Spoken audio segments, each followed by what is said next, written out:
So dear students, so this is the fourth video of this series.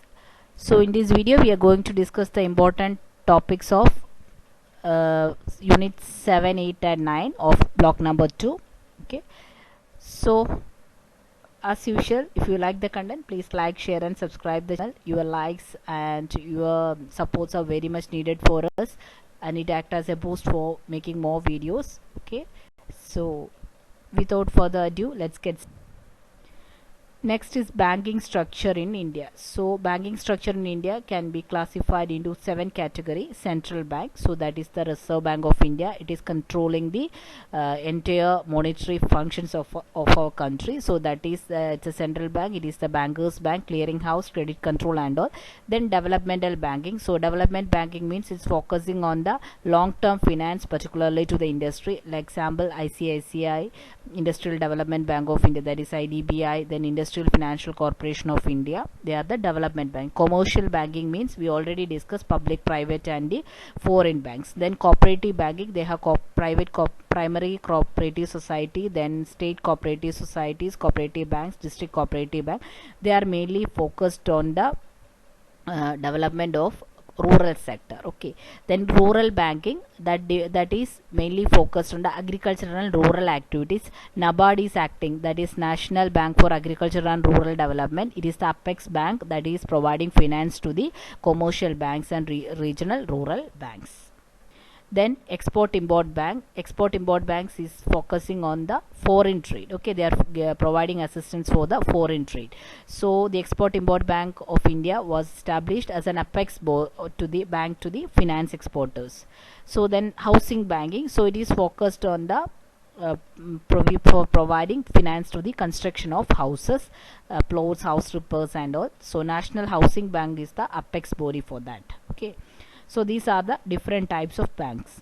Then explain the objective and progress of State Bank of India. Okay, as you all know, State Bank of India is the most important commercial bank of India. It has large number of branches across the country as well as abroad too. Okay, so it was established in the year 1921. So that is, at that time it is Imperial Bank of India. Then after that, in 1935, there was a change in the status and the working of Imperial Bank. Okay, so then it was established,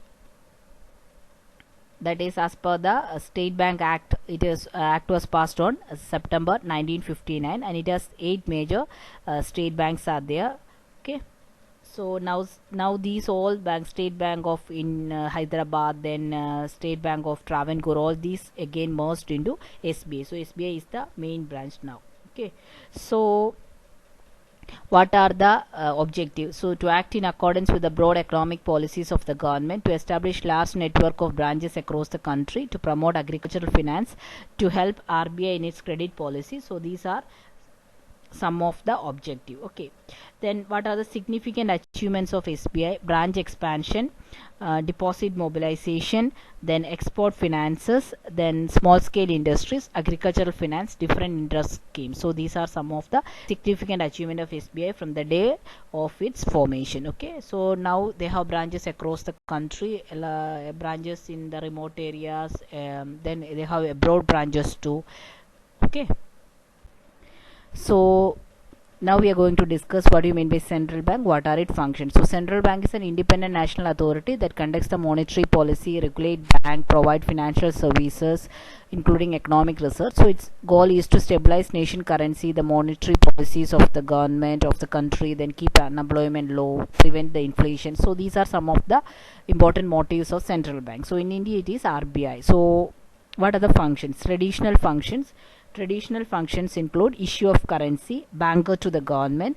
So RBI control the working of all commercial banks. So in case any violation happened, RBI can interfere and and cancel the license of that bank. Then quantitative weapon of bank rate, open market operation. So these are controlled by the RBI. It acts as a lender of last resort. RBI has the power to exercise exchange control. They're controlling the foreign exchange affairs of a country. Then clearing house, they are acting as the clearing house. So in Reserve Bank have branches across the country, but where RBI has no branches, there's SBI and its subsidiaries acting as the clearing house, right? Now the other functions, promotion of banking habits. So the RBI is helping mobilizing the savings of the people. So it set up other institution like Unit Trust of India, Industrial Development Bank of India, NABARD, etc.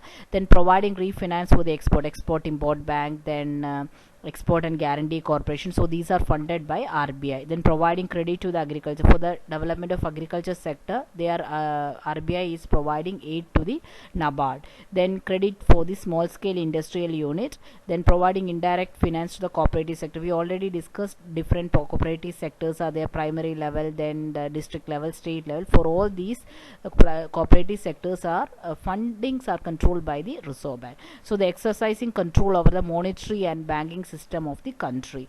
So making industrial arrangement for the industry. Okay, so these are some of the functions of central bank. You can use it for the RBI too. Both have the same function. Now the credit control, how this credit control is happening with the RBI. So RBI is using two methods, quantitative or general method and qualitative or selective method. So quantitative method include bank rate policy, then open market operation. So then variable cash reserve ratio. So we know that the variable cash reserve ratios are there. So that is this repo rate, reverse repo rate. So these are the general quantitative or general methods for credit control.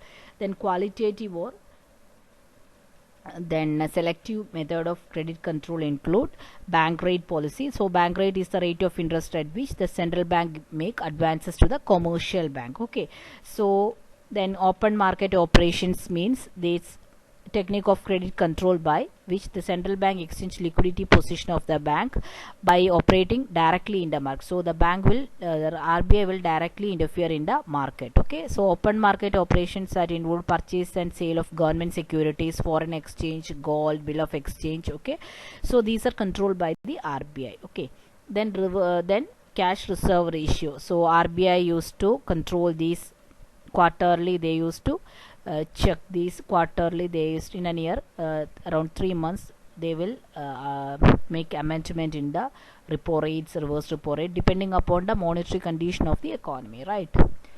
So these are the different ways through which the credit control is happening via RBI. Okay, the last topic is money market. So money market, it deals with the short-term funds in the economy. So in India, the money market is divided into three distinct parts. First is the organized sector, second is unorganized sector, and the cooperative sector. Organized sector means the banks and all, state bank, commercial banks, private sector banks, and all are coming under the organized sector. And in the unorganized sector means it is run by the indigenous bankers and all. So definitely it lack organizational effectiveness and scientific way of dealing the business is not there in the unorganized sector.